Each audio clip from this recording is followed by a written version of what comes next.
I never thought I'd be the type of person to snoop through my husband's office.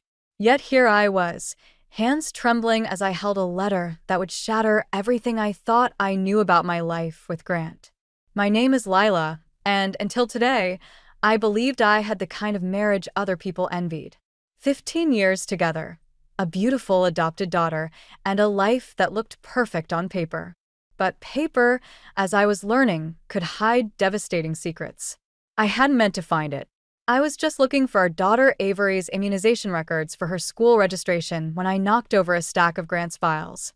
As I gathered the scattered papers, an unopened envelope caught my eye. The return address was from Meridian Investment Partners, dated 3 months ago. "What are you doing in here?" Grant's voice made me jump. He stood in the doorway of his home office, his usually pristine appearance slightly disheveled. His tie was loose, and dark circles shadowed his eyes. "I needed Avery's records," I said, still clutching the letter. "Grant, what's this about a margin call for $2 million? His face hardened in a way I'd never seen before. "You had no right to read my private correspondence." "Private correspondence? We're married. Since when do we keep secrets about money?" My voice cracked. $2 million, Grant. That's not just some small investment gone wrong. He crossed the room in 3 quick strides and snatched the letter from my hands. "It's being handled. This is exactly why I didn't tell you. You're overreacting." "Overreacting? Our daughter's college fund is tied to your investment accounts. Is that gone too?" Grant's silence told me everything I needed to know. "Jesus Christ," I whispered. "Does your mother know about this?" His laugh was bitter. "Mother? Of course not. And she's not going to know. Neither is anyone else." He stepped closer, his cologne suddenly suffocating. "This stays between us, Lila. I mean it." I backed away, my hip bumping his desk. "Or what? Don't be dramatic. I'm protecting our family. Everything I've done has been for us, for Avery." The mention of our daughter sparked something in me. "Don't you dare use her as an excuse. You gambled away her future." "Keep your voice down," he hissed. "She'll hear you." As if on cue, Avery's small voice called from downstairs. "Mom? Dad? Is everything okay?" "Everything's fine, sweetheart," Grant called back, his voice transforming into the warm, caring father I thought I knew. He turned back to me, his eyes cold. "We'll discuss this later. I have a meeting." He straightened his tie and walked out, leaving me alone with the aftermath of what I discovered. My phone buzzed, a text from Theo, my colleague at the social services office. "Still on for lunch?" I stared at the message, my mind racing. Theo had always been perceptive, warning me months ago that something seemed off with Grant. I defended my husband then, convinced Theo was seeing problems that didn't exist. Now I wondered what else I'd been blind to. I heard Grant's car start in the driveway, then the sound of tires on gravel. Through the office window, I watched him drive away, probably headed to another mysterious meeting. But instead of the usual worry about his increasing absences, I felt something else stirring: determination. Opening his laptop, I hesitated for just a moment before typing in his password. After 15 years of marriage, I knew all his codes, all his habits. Or, at least, I thought I did. As the screen came to life, I realized I was crossing a line, but Grant had crossed it first. "Mom," Avery called again.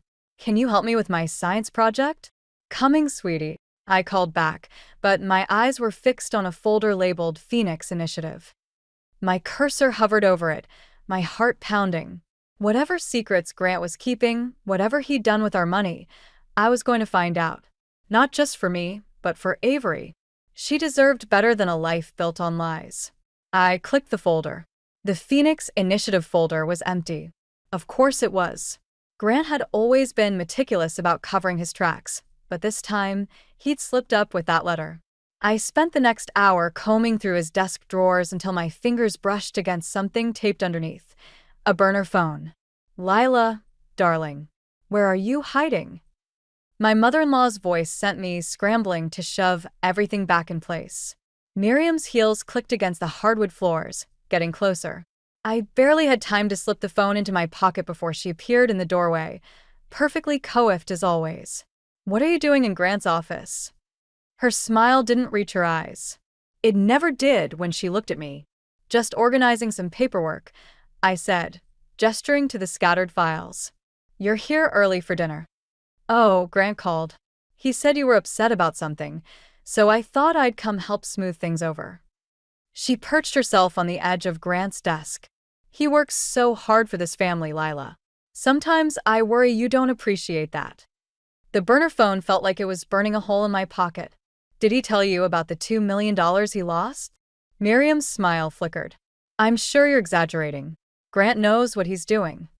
Does he? I pulled out the letter. Because this says otherwise. She snatched it, her perfectly manicured nails crinkling the paper as she read.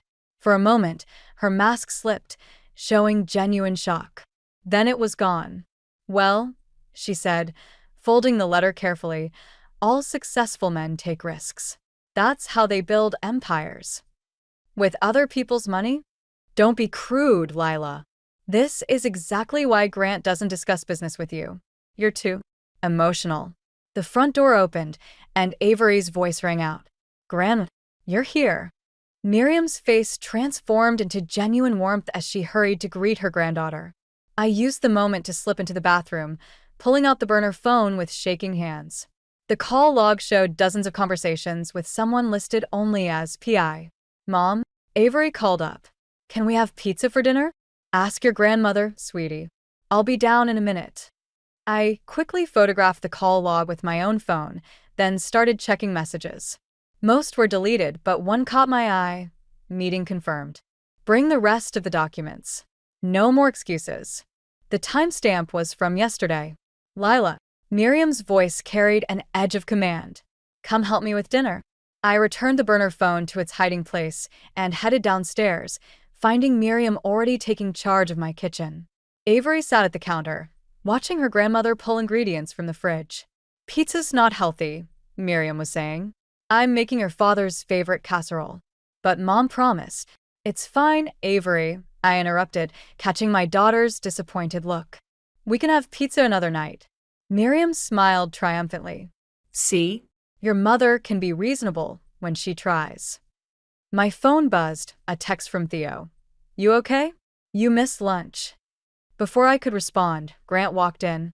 He kissed Avery's head, then his mother's cheek, before turning to me with a practiced smile.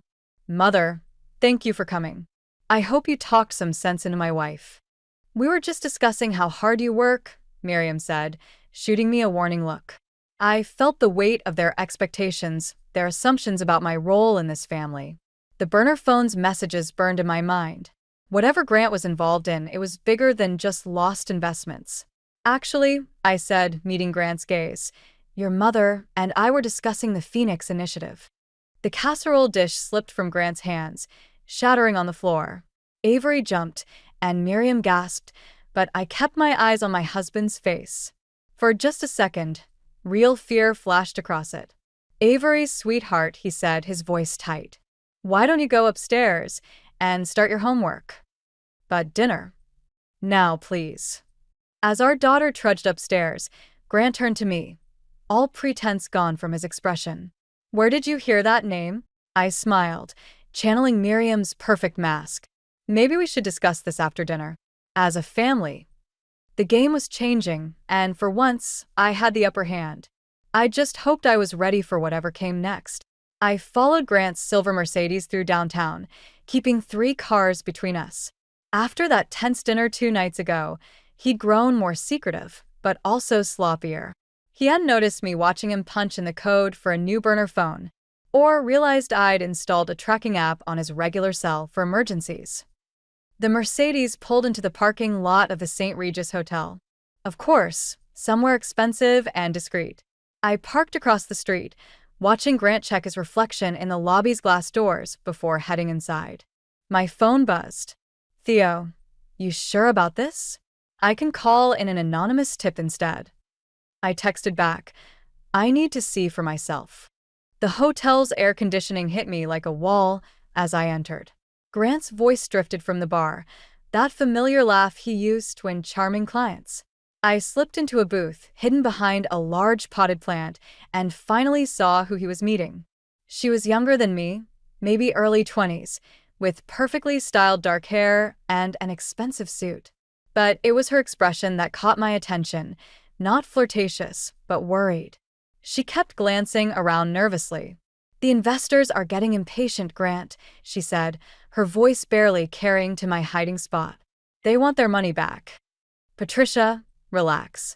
The Phoenix Initiative is still viable. We just need more time." "Time?" She laughed bitterly. "The SEC is asking questions. If they trace those transfers." "They won't." Grant reached for her hand, but she pulled away. "Trust me, I've handled everything." "Like you handled the margin call?" Patricia stood up, gathering her papers. "I'm not going down for this. You have until Friday to make it right." She hurried past my booth without noticing me, leaving Grant alone with his whiskey. I waited, watching him make 3 separate phone calls, his movements becoming increasingly agitated. Finally, he headed for the elevator. I should have left then. Should have gone home to Avery, who was probably wondering why both her parents were working late again. Instead, I followed him. The elevator stopped on the 7th floor. I waited 30 seconds before following, my heart pounding as I crept down the hallway. Voices leaked from room 714, Grant's and another woman's, but not Patricia's. "It's all falling apart," Grant was saying. "I need more time." "Time isn't the problem, darling." The voice was familiar. Too familiar.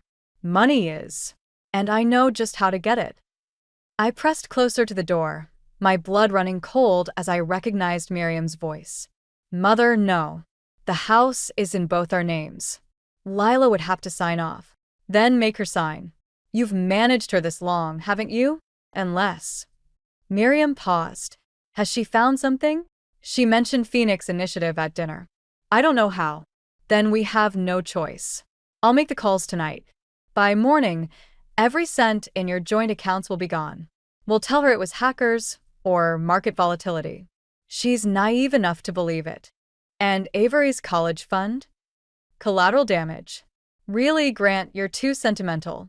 That child isn't even your real." I must have made a sound, because the voices suddenly stopped. Footsteps approached the door.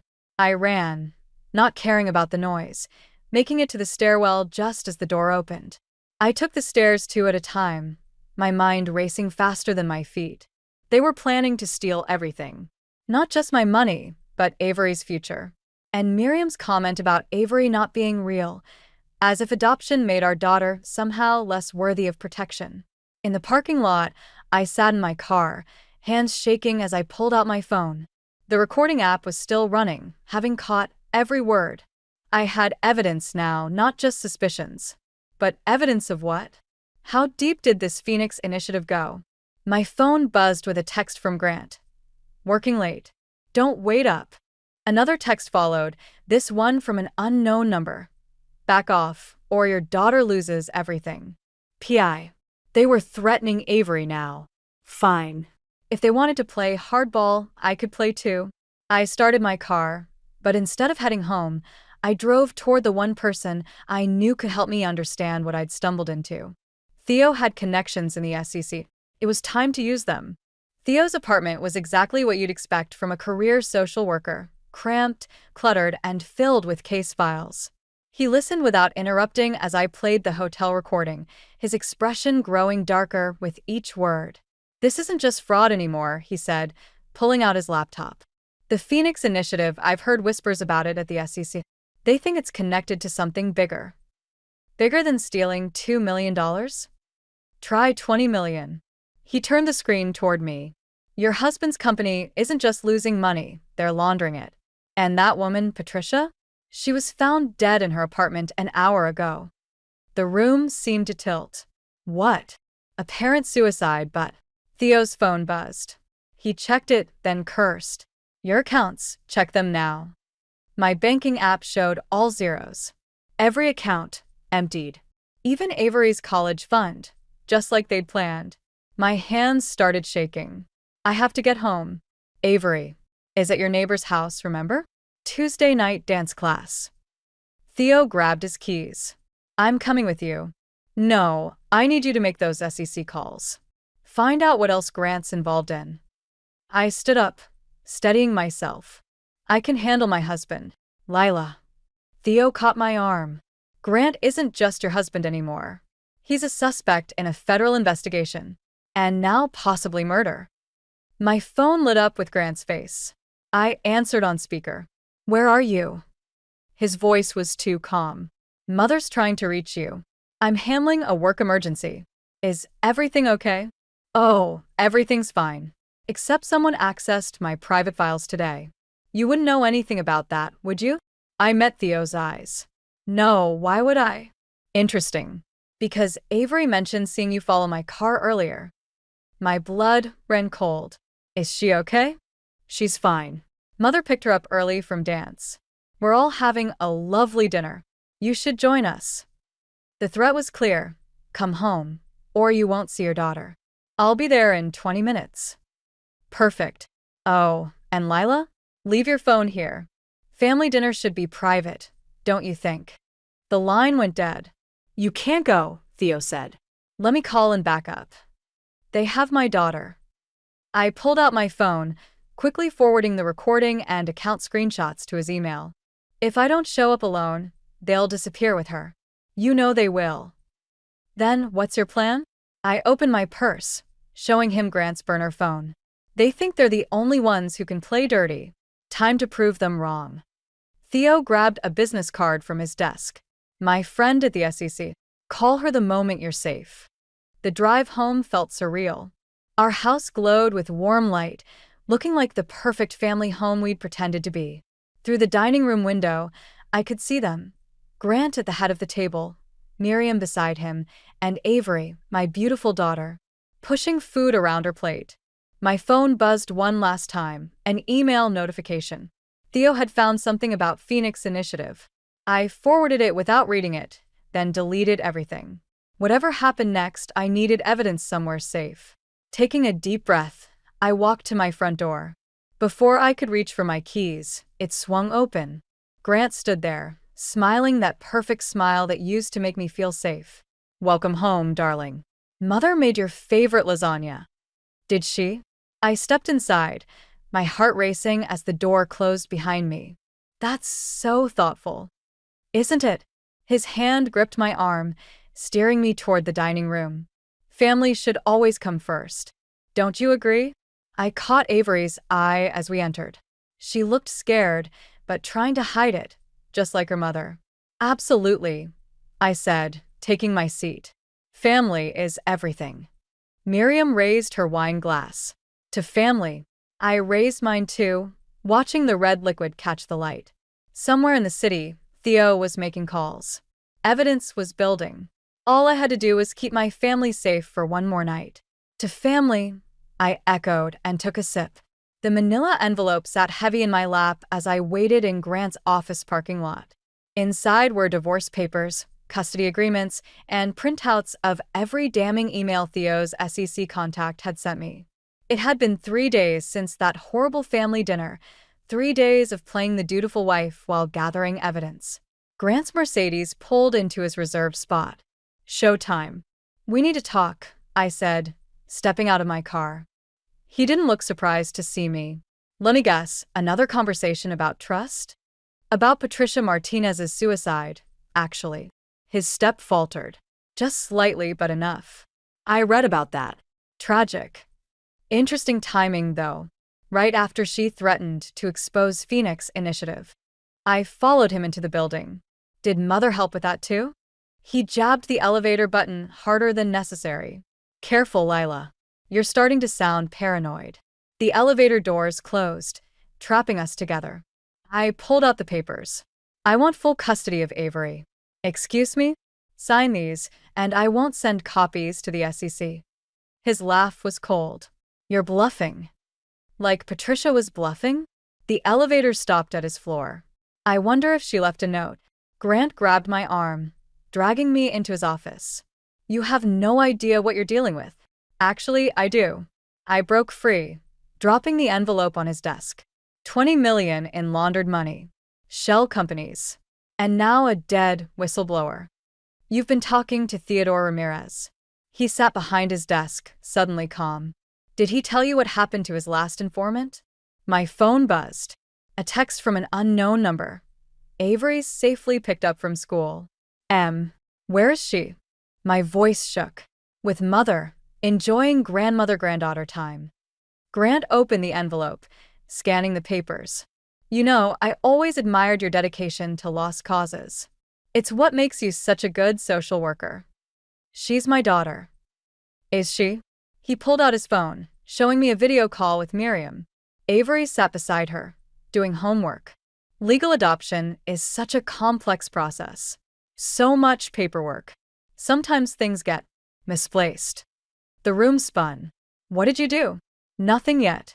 Sign this. He pushed a different document across the desk. It transfers your rights to the house and joint accounts to me. In exchange, certain adoption papers stay exactly where they belong. You're blackmailing me with our daughter? I'm protecting our family, like always. His smile was gentle, reasonable. Think about Avery. She needs stability, doesn't she? A proper home? My phone buzzed again, Theo. SEC moving in tomorrow. Get out now. Tick-tock, darling. Grant held out a pen. What's it going to be? I thought about Avery's face at dinner 3 nights ago. The fear in her eyes. The way she watched Grant and Miriam, learning how to navigate their manipulation. Learning to become them. You're right, I said, taking the pen. Avery needs stability. Relief flickered across his face as I began to sign. Then his phone rang. What? His face darkened. When? No, keep her there. I'm coming. He stood abruptly. We'll finish this later. Problem. Nothing I can't handle. He straightened his tie. Don't leave this office. The moment he was gone, I grabbed his laptop. His password was still the same, Avery's birthday. Amateur. Within minutes, I found what I needed.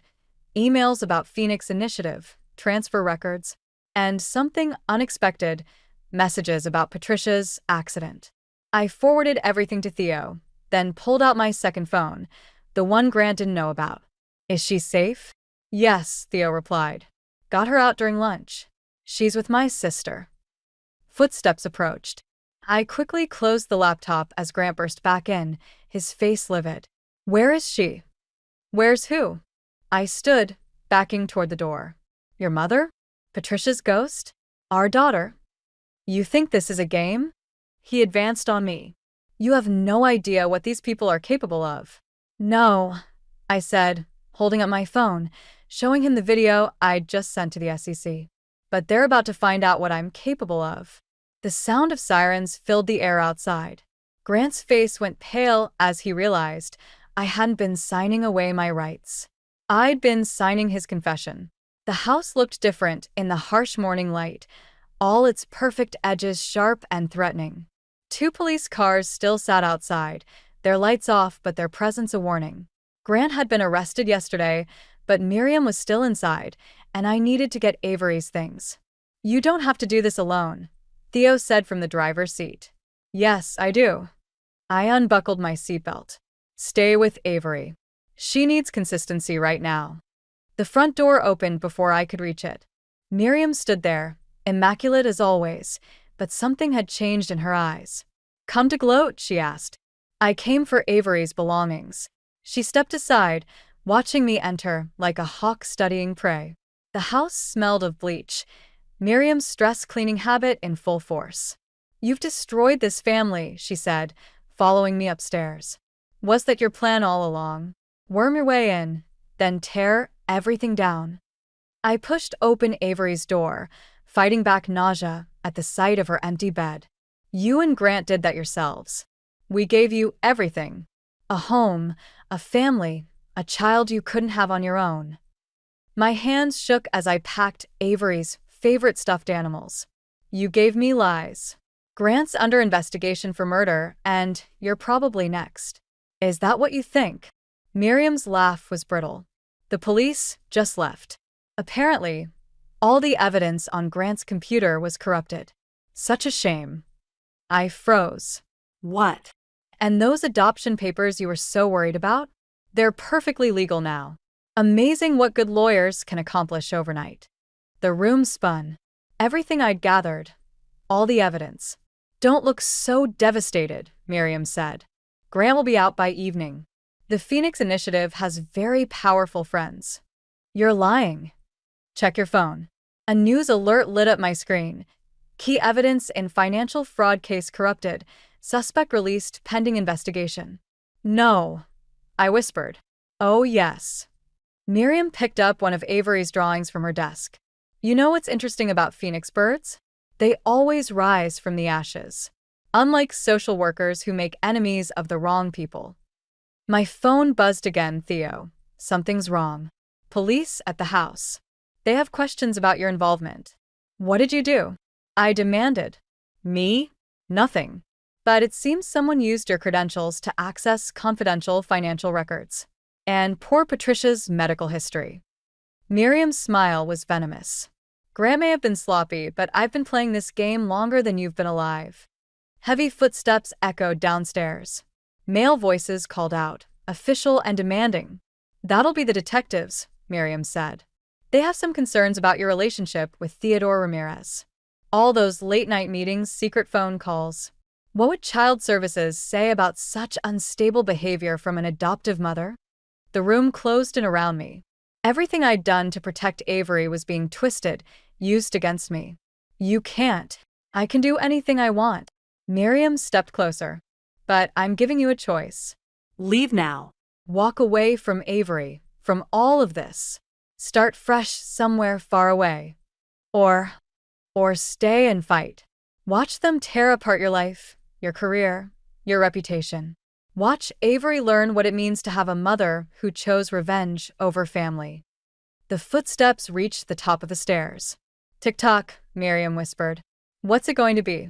I looked at Avery's room, her books, her toys, the life we'd built. Then at the window, with its convenient trellis leading down to the garden. The same one I'd caught Grant using during his late-night meetings.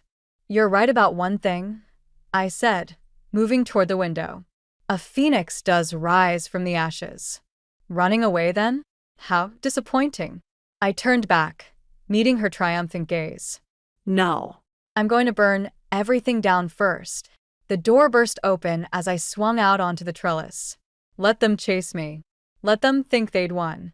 Because Miriam had forgotten something crucial about phoenix birds. When they rise from the ashes, they bring the fire with them. The motel room's flickering light made the documents spread across the bed look like evidence from a crime scene. In a way, they were. 3 days of hiding, calling in favors, and piecing together what Miriam thought she destroyed had led to this moment. My burner phone buzzed. It's done, Theo texted. FBI has the files. You sure about this? Before I could respond, someone knocked. Through the peephole, I saw Miriam, alone and looking less polished than usual. I know you're in there, she called. We need to talk. I opened the door, but blocked the entrance. How did you find me? Please. You used your old student ID to check in. Amateur move. She held up her hands. I'm alone. Grant doesn't know I'm here. Why should I believe you? Because the FBI just raided our house. Again. This time with evidence that wasn't conveniently corrupted. Her voice cracked. What did you do? I let her in, watching her take in the wall of evidence I'd constructed, photos, bank statements, and most importantly, Patricia's real suicide note. You were sloppy too, I said. Keeping trophies of your victories? Those files in your personal safe told quite a story. You broke into my house? No. Your housekeeper did. Amazing what people will share when they discover their pension was part of the money you stole. Miriam sank into the room's single chair. Where's Grant? Probably being arrested again. This time with evidence even Phoenix Initiative's lawyers can't make disappear. You don't understand what you've done. She looked older suddenly, vulnerable. These people, they'll come after all of us now. Even Avery. No, they won't. I pulled out my final piece of evidence, a USB drive. Because I have everything. Every name, every transaction, every crime. If anything happens to us, it goes public. You're bluffing. Try me. I sat on the bed's edge. You taught me well, Miriam. About family, about protection, about rising from the ashes. Her laugh was hollow. Is this revenge then? For all those years, I made you feel unwelcome? This is justice. For Patricia. For everyone whose lives you and Grant destroyed. I leaned forward. But mostly, it's for Avery. So she never learns to become like you. You've taken everything from me, she whispered. No. You did that yourself. Every time you chose power over integrity. Every time you taught Grant that money matters more than morality. My phone buzzed again, a news alert about Grant's arrest. Miriam saw it too. He'll hate you for this, she said. Maybe. But Avery will be proud. Eventually. And what about me? For the first time, I saw real tears in her eyes. What happens to me? I pulled out an envelope. That's up to you. Option 1. Confess. Help the FBI unravel Phoenix initiative. Maybe get leniency. And option 2. Run. Take what's left of your hidden accounts. Yes, I found those too, and disappear. Never contact us again. She stood slowly, straightening her jacket out of habit. You really think it's that simple? No. But I think it's necessary. I moved to the door. You have until morning to decide. After that, the FBI gets everything. You know what the difference is between us, Lila? She paused at the doorway. I would have burned it all down out of spite. You did it out of love. Goodbye, Miriam. After she left, I finally replied to Theo. It's done. How's Avery?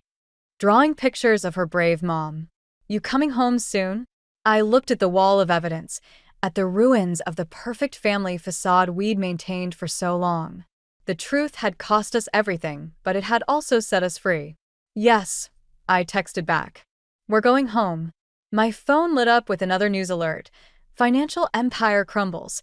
Phoenix initiative executives begin to talk. I started packing up the evidence. Let them talk. Let them point fingers and make deals. We were already rising from these ashes, stronger than before. This time, without the lies.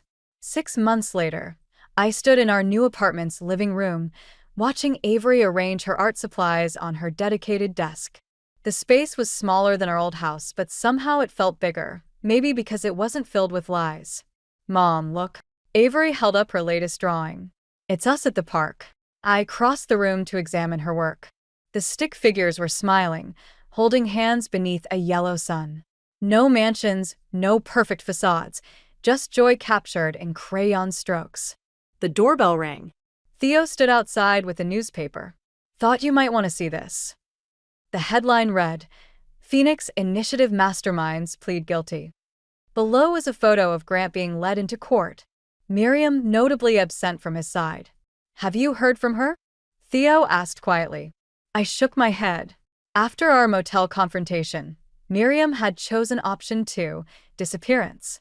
Sometimes postcards arrived for Avery from different cities, always unsigned but unmistakably in Miriam's elegant hand. The prosecutor called. I said, setting aside the paper. They want me to speak at Grant's sentencing next week. Are you going to? Before I could answer, my phone buzzed with an unknown number. The text contained only an address and time, signed M. Mom, Avery called from her desk. Can we hang this up? She held up another drawing, this one showing 3 figures. The smallest wore a crown of stars, while the other 2 stood apart, their stick figure hands reaching toward each other, but not quite touching. Of course, sweetie. I took the drawing, recognizing what she'd captured. Is this about the visit tomorrow? Avery nodded. Tomorrow would be her first supervised visit with Grant since his arrest. She'd insisted on it, showing a wisdom beyond her years about forgiveness and consequences. You don't have to go, I reminded her. I know. She picked up a fresh sheet of paper. But he's still my dad, even if he made bad choices. I hung her drawing next to others on our gallery wall, a collection of moments captured through a child's eyes. Our new home. The day we adopted a rescue cat. Theo teaching her to make tamales. The sentencing hearing. I said to Theo, I'm not going. You sure? After everything he did. Exactly. He did it. And now he's facing the consequences. I gestured to our apartment, to Avery's art corner, to the life we'd built from the ashes of the old one. We don't need to watch him burn. My phone buzzed again, another text from Miriam's number. I'm proud of you both. I deleted it without responding. Some phoenixes rise alone. That evening, after Avery was asleep, I sat at her art desk and picked up a pencil. I hadn't drawn since college, since before I'd met Grant and gotten caught up in his perfect life illusion. The shapes came slowly at first, then faster as muscle memory returned. I drew our old house, but not as it had been. Instead, I drew it consumed by flames, with two figures walking away, not in defeat, but in triumph. Behind them, a new sun rose, its rays touching everything with gold. Theo had asked me once if I regretted not taking revenge when I had the chance. If letting justice take its course instead of burning everything down had felt like surrender. Looking at my drawing, at the home we'd built, at the daughter who is learning that strength comes in many forms, I knew the answer. Sometimes the greatest revenge isn't in destroying what hurt you, but in building something beautiful from its ruins. I added one final touch to the drawing, a small phoenix rising above the flames, its wings spread wide and free. Tomorrow, Avery would face her father. Next week, Miriam might step out of the shadows. Next month, who knew what challenges we'd face? But we'd face them together, on our terms, in our truth. And that was the most perfect life of all. The call came during my morning shift at the cafe, right as I was trying to balance 3 cappuccinos on a tray. I almost dropped everything when I saw my father's name on the screen. He never called during work hours, that was our deal.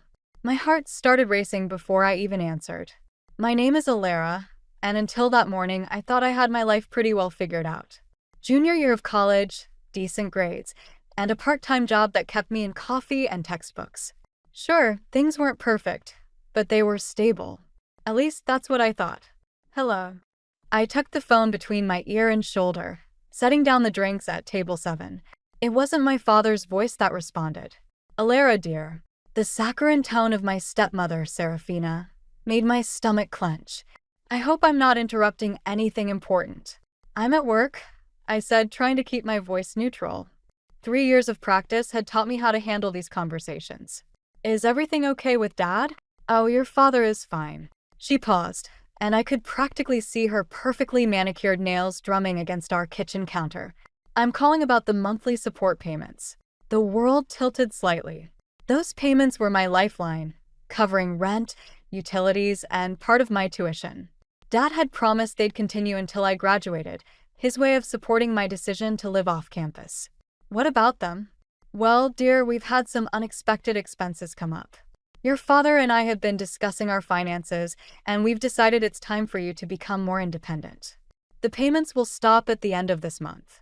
The cappuccinos on table 7 grew cold as I stood there frozen. Does Dad? Did he agree to this?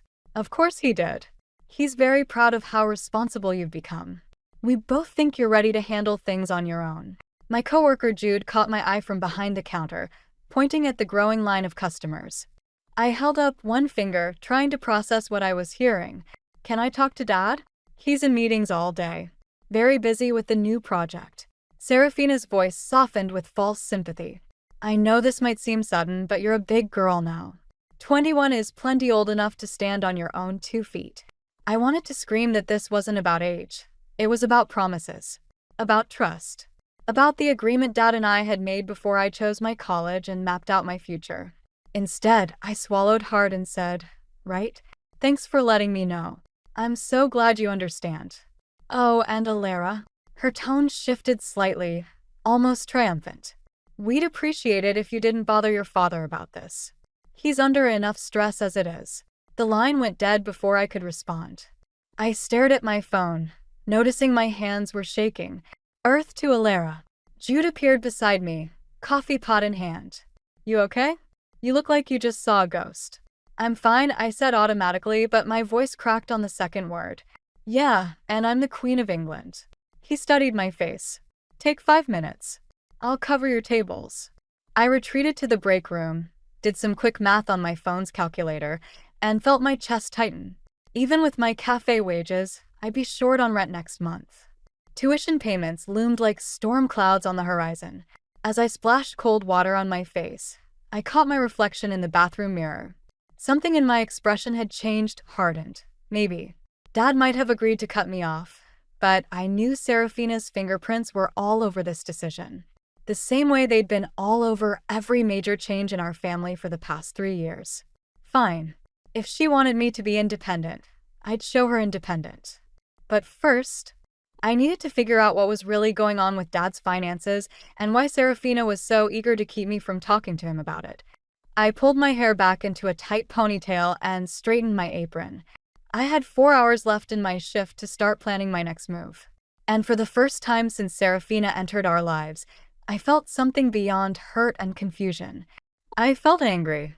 I spent that night going through old photos on my laptop, searching for something I couldn't quite name. Maybe closure. Maybe answers. The images flickered across my screen like scenes from someone else's life, Dad and me at my high school graduation, both of us grinning like idiots. His arm around my shoulders, my mortarboard slightly crooked. 3 years felt like 3 decades. My phone buzzed. Myra's name lit up the screen. "Please tell me you're not still obsessing over those photos," she said when I answered. "I'm not obsessing." I clicked through another image, Dad's wedding to Serafina. My smile in that one looked more like a grimace. "I'm investigating." "Same thing." "Listen, I talked to my roommate. She's moving out next month to live with her boyfriend, so her room's yours if you want it. Way cheaper than your current place." I paused on a photo from Christmas 2 years ago. Dad had fallen asleep on the couch, and Serafina sat beside him, scrolling through her phone. Something about her expression made me uneasy, like she was plotting rather than relaxing. "Alara? You still there?" "Yeah, sorry." I closed my laptop. "Are you sure about the room?" "I don't want to impose." "Stop it." "You're not imposing, you're saving me from having to interview random strangers from Craigslist. Plus, you make the best coffee in town." "That's just because I steal beans from work. See? You're already the perfect roommate. Criminal tendencies and all." I laughed, but it felt hollow. Moving in with Mira would solve my immediate housing crisis, but it felt like admitting defeat. Like proving Serafina right about my inability to stand on my own. "I need to think about it," I said finally. "Well, think fast. Term starts in 3 weeks," and Mira stopped mid-sentence. "Oh shit, speaking of term, have you checked your student account lately?" My stomach dropped. "No, why?" "There's some issue with the financial aid office. Everyone's getting emails about verification or something." I scrambled to open my laptop again, this time logging into my student portal. Sure enough, there was a notification, additional documentation required for financial aid processing. "This can't be happening," I muttered, clicking through the requirements. They needed updated bank statements, tax returns, and my heart nearly stopped, my father's financial information. "What's wrong?" "They need Dad's signature on some forms. And his tax returns."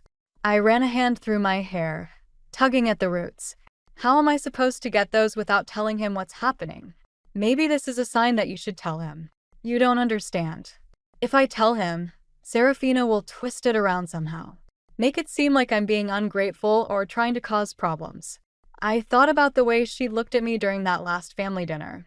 Like I was an inconvenience she couldn't quite figure out how to handle. I need to handle this myself. By doing what, exactly? Before I could answer, another call came through, Dad's number. My finger hovered over the accept button. "Mira, I have to go. Dad's calling." "Good. Talk to him." I ended the call with Mira and took a deep breath before answering. "Hey, Dad. Princess. How's my favorite daughter?" The familiar nickname hit like a punch to the gut. "I'm your only daughter, Dad. Still my favorite." He chuckled, and for a moment, he sounded like his old self. "Listen, Serafina mentioned she talked to you about the finances." Here it was. My chance to ask him directly, to challenge what Serafina had told me. But something in his voice, a weariness I'd never heard before, made me hesitate. "Yeah, she did." I kept my voice steady. "It's fine, Dad. I understand. That's my girl. Always so independent." He paused. "You know I'm proud of you, right?" The words felt like ash in my mouth. "Thanks, Dad. I have to go, early shift tomorrow." After hanging up, I stared at my reflection in the darkened laptop screen. The girl looking back at me seemed different from the one in those old photos, harder, more determined. I opened my phone and texted Mira, "I'll take the room." Then I started making a list. If I was going to figure out what Serafina was really up to, I needed more than just suspicions. I needed proof. And I knew exactly where to start looking. Moving day with Mira should have been my biggest concern, but life had other plans. I was sorting through my old room at Dad's house. He and Serafina were supposed to be at some charity lunch, when I heard voices drifting up from the backyard patio. "The market's been good to us," Serafina was saying. "We could easily get another 100,000 out of the investment account." I froze, box of college textbooks in my arms. Investment account? Dad had always said he kept everything in his checking and retirement funds. "I don't know, honey." Dad's voice sounded strained.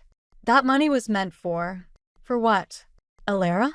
She's handling things just fine on her own. You said so yourself." I set the box down silently and crept closer to the window. Through the gaps in the blinds, I could see them sitting at the patio table. Serafina wore one of her designer sundresses, the kind that probably cost more than my monthly rent. "Besides," she continued, "the contractor needs the deposit by Friday if we want to start the renovation next month." Renovation? I thought about my student loan applications, still sitting incomplete on my laptop. "The house is fine as it is," Dad said, but his tone had that familiar weakness to it. The same one he'd had when Serafina convinced him to sell Mom's old piano. "Darling, we talked about this. If we're going to host the holiday party for your firm's partners, everything needs to be perfect." She reached across the table, touching his hand. "Don't you want to make a good impression? This could mean a partnership for you." My phone buzzed in my pocket, probably Mira wondering where I was, but I couldn't move. Couldn't breathe. "You're right," Dad sighed. "You're always right about these things." "Of course I am." Serafina's laugh tinkled like broken glass. "I'll call the contractor today. Oh, and we should look at updating my car while the market's good. The lease is almost up, and I saw the most gorgeous Mercedes yesterday." I backed away from the window, my hands shaking. The investment account. The renovations. The new car. Meanwhile, I was working double shifts and eating ramen to make ends meet. My phone buzzed again. This time I answered. "Where are you?" Mira asked. "Jude and I have been waiting with the truck for 20 minutes. Something came up." My voice sounded strange, even to me. "I need to check something first." "Check what?" "Alara, what's going on?" I was already moving down the hallway toward Dad's home office. Remember how Dad used to let me handle some of his online banking? Back when Mom was sick. Yeah. I wonder if those login credentials still work. "Alara," Myra's voice held a warning. "Whatever you're thinking. I'll be there soon." I hung up before she could talk me out of it. Dad's computer hummed to life. My hands hovered over the keyboard as doubt crept in. This wasn't just snooping. This was probably illegal. But then I remembered Serafina's casual mention of another 100,000 while I was drowning in financial aid forms. The old password worked on the third try. Within minutes, I was staring at account statements I'd never seen before. Investment accounts, hidden savings, and, oh my God, I whispered. There it was, a recurring monthly transfer to my old account, the one Dad had set up for my college expenses. The same amount as always, every month like clockwork. The money hadn't stopped at all. It was being redirected to an account in Serafina's name. Footsteps on the stairs sent me scrambling to close windows and shut down the computer. I barely made it back to my room before I heard them in the hallway. "Oh." Serafina's surprise sounded perfectly rehearsed when she saw me. "We didn't know you were here, dear. Just getting the last of my things." I hefted the box of textbooks, grateful it hid my trembling hands. Dad smiled, but it didn't reach his eyes. "Need any help?" "No thanks." I managed a tight smile. "I've got it under control." And I did. For the first time since this whole mess started, I knew exactly what I was dealing with. The question now was, what was I going to do about it? As I walked past Serafina, she gave me one of her practice smiles. She had no idea I'd just discovered her secret. No idea what was coming. That would change soon enough. The bank statement felt heavy in my hands as I sat in Myra's living room, surrounded by half-unpacked boxes. 3 months of redirected payments, each one a betrayal in neat, digital numbers. My fingers traced the routing information, memorizing Serafina's account details like a battle plan. "You need to tell your dad," Mira said, perched on the arm of the couch. "This is literally theft. It's not that simple." I folded the paper carefully, tucking it into my laptop case. If I go to him now, Serafina will just spin some story about protecting the money for my future, or whatever garbage she's good at making up. My phone lit up with a text from Jude. "Your stepmother's here. Ordering your usual table's worth of fancy lattes." I sat up straighter. Serafina never came to my side of town unless she wanted something. The cafe was only 2 blocks away. "I have to go," I said, already reaching for my shoes. Mira grabbed my arm. "Wait, what are you planning?" "Nothing. I just need to see something." The walk to the cafe felt like crossing a battlefield. Through the front window, I could see Serafina holding court at my regular table, her designer handbag occupying the chair where I usually sat. Jude caught my eye as I entered, giving me a subtle nod. "Alara," Serafina's voice carried across the cafe. "What a lovely surprise. Join me." Several customers turned to watch as I approached the table. Serafina's smile never wavered, but her fingers tightened around her cup. "I was just telling your charming coworker about our renovation plans," she said as I sat down. "Your father is so excited about the new kitchen." "I bet he is." I kept my voice neutral, watching her face. "Must be expensive." "Oh, you know how these things are." She waved her hand dismissively. "But we're being very careful with our finances." "Speaking of which," she leaned forward, lowering her voice. "I noticed you were in the house yesterday when we came home." My heart skipped, but I forced myself to meet her gaze. "Just getting the last of my things." "Of course." She took a sip of her latte, leaving a perfect lipstick print on the rim. "You know, your father mentioned something interesting this morning. Apparently, his computer showed some unusual login activity yesterday. The temperature in the room seemed to drop 10 degrees. Behind the counter, Jude was very deliberately not looking our way. "Really?" I said, proud of how steady my voice sounded. "MMM." Serafina's smile turned sharp at the edges. "We changed all the passwords, of course. Just to be safe. You understand." "Completely." I stood up, my chair scraping against the floor. "Is that all you wanted to tell me?" She reached into her bag and pulled out an envelope. "Actually, I brought you something. A little housewarming gift." Inside was a check for $5,000. "Consider it a fresh start," she said softly. "A chance to prove you really can be independent, without needing to investigate things that don't concern you." The check burned in my hands. $5,000, enough to cover next semester's tuition deposit, with some left over for books. All I had to do was take it and walk away. "That's very generous," I said, carefully placing the check on the table. "But I think I'll stick with my current plan." "And what plan is that?" The warmth had vanished from her voice. "I guess you'll find out." I turned and walked away, my legs shaking but my head high.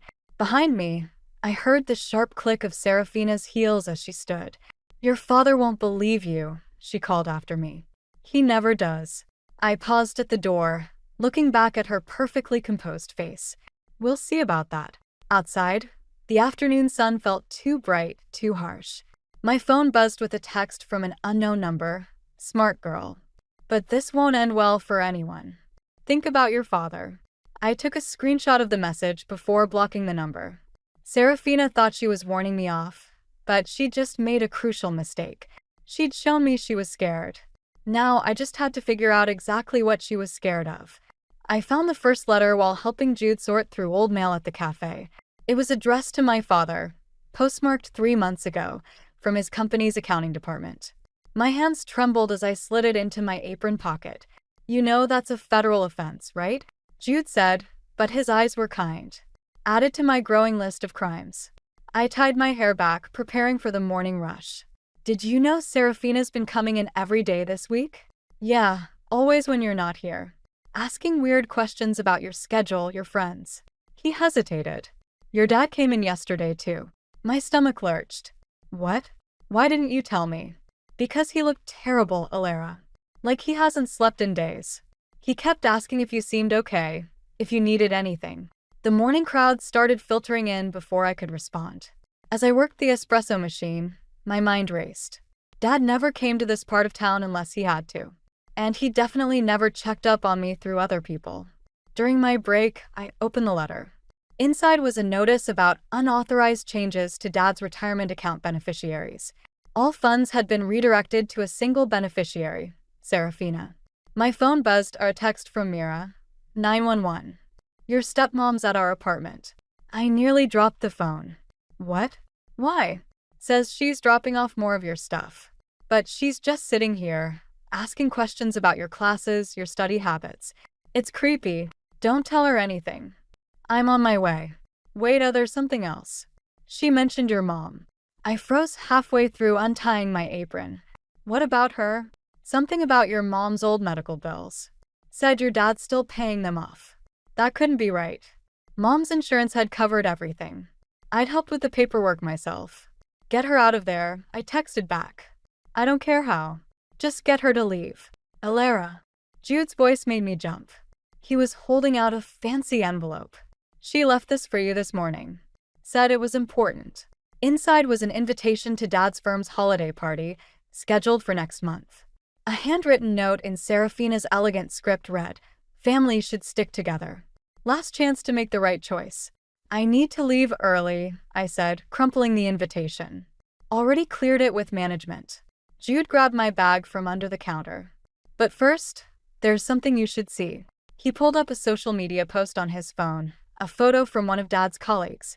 It showed Serafina at some charity event last week, wearing a diamond necklace that looked eerily familiar. Isn't that? Your mom's. Jude zoomed in on the image.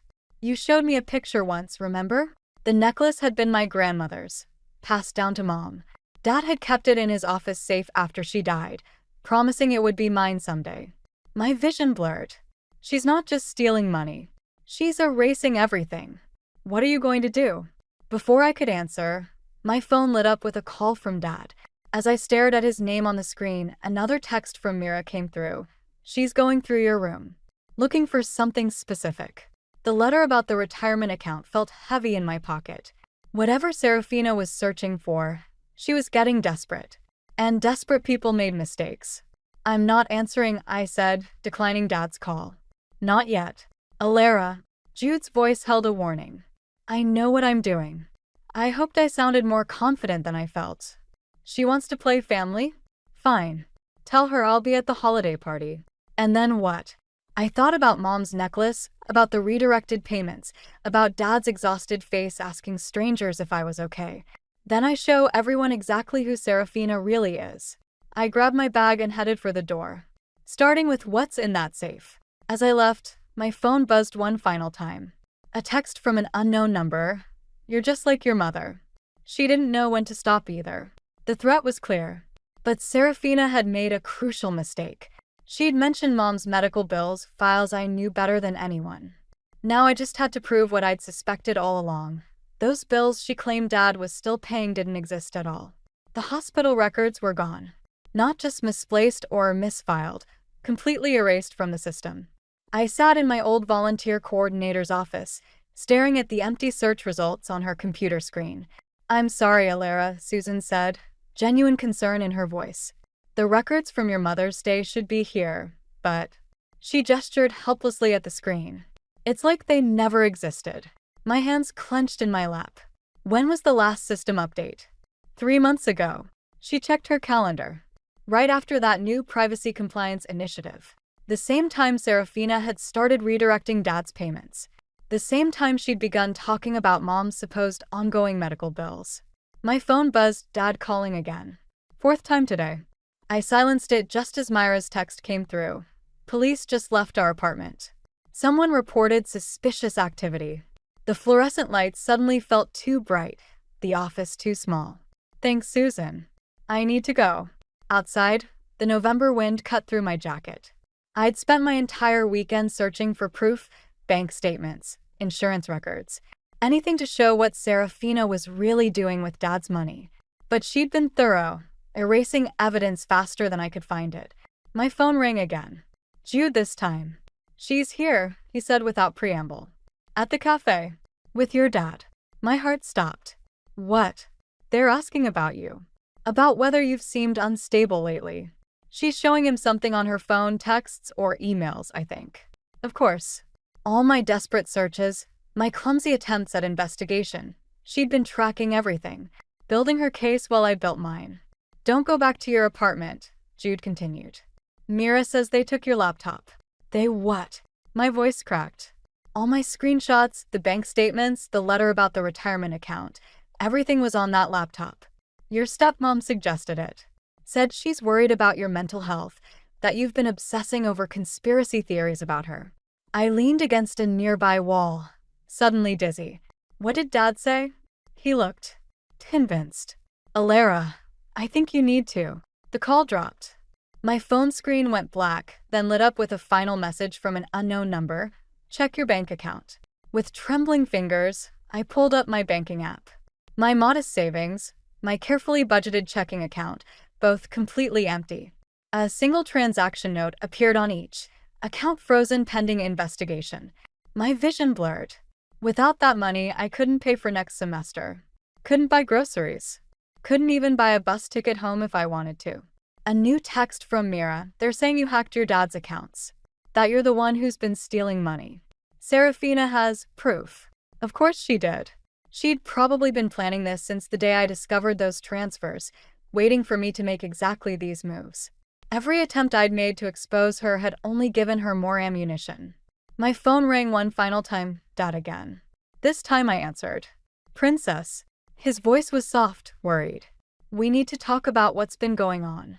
Dad, whatever she told you. I've seen the evidence, sweetheart. The unauthorized account access, the obsessive behavior, the paranoid accusations. He sighed heavily.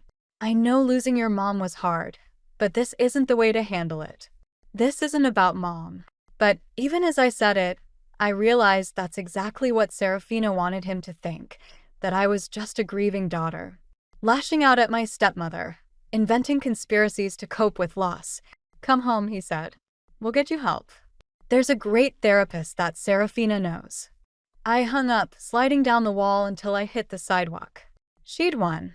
Everything I'd tried to prove had been turned against me, making me look exactly like what she'd claimed, an unstable, jealous kid who couldn't accept her new stepmother. My phone lit up with one final message from Serafina herself. The holiday party is tomorrow night. Come home now, apologize publicly, and this all goes away. Or don't, and see what happens next. Your choice, dear. I stared at the message until the screen went dark, reflecting my own defeated face back at me. She'd taken everything. My money, my credibility, my relationship with Dad. Everything except my next move. The holiday party buzzed with forced laughter and clinking glasses. I stood in the entrance of Dad's renovated living room, wearing Mom's old black dress, watching Serafina hold court near the fireplace. Mom's necklace glittered at her throat. You came. Jude appeared beside me, looking uncomfortable in his borrowed suit. Are you sure about this? I clutched my phone tighter, feeling the weight of the email I'd just received. Did you bring what I asked for? He slipped a USB drive into my hand. Security footage from the cafe. Every conversation she's had there for the past month. Alara. Dad's voice boomed across the room. He hurried over, relief evident on his face. I'm so glad you decided to. Is that my necklace? The words came out sharper than I intended, cutting through the party chatter. The room quieted. Serafina touched the diamonds at her throat, her smile never wavering. Wyatt gave it to me, dear. A birthday present. Really? I pulled out my phone. That's not what the insurance company says. Her smile flickered. Dad looked between us, confusion creasing his forehead. What are you talking about? The necklace was reported stolen 3 months ago. I held up my phone showing the email, along with several other pieces of Mom's jewelry. The claim was filed under your name, Dad. But you didn't file it, did you? Serafina. Dad turned to his wife. What is she talking about? She's obviously confused again. Serafina stepped forward, reaching for Dad's arm. Remember what the therapist said about the therapist you invented? I pulled up another email. The one whose bills you've been charging to Dad's account. I called the office. They've never heard of him. The party guests had gone silent, watching the scene unfold. Serafina's perfectly manicured nails dug into Dad's sleeve. While we're talking about bills, I continued, let's discuss Mom's medical expenses. The ones you told Dad he was still paying off. I turned to Dad. Did you ever actually see those bills? They're handled automatically, he said slowly. Serafina set up the payments. Because there are no bills, Dad.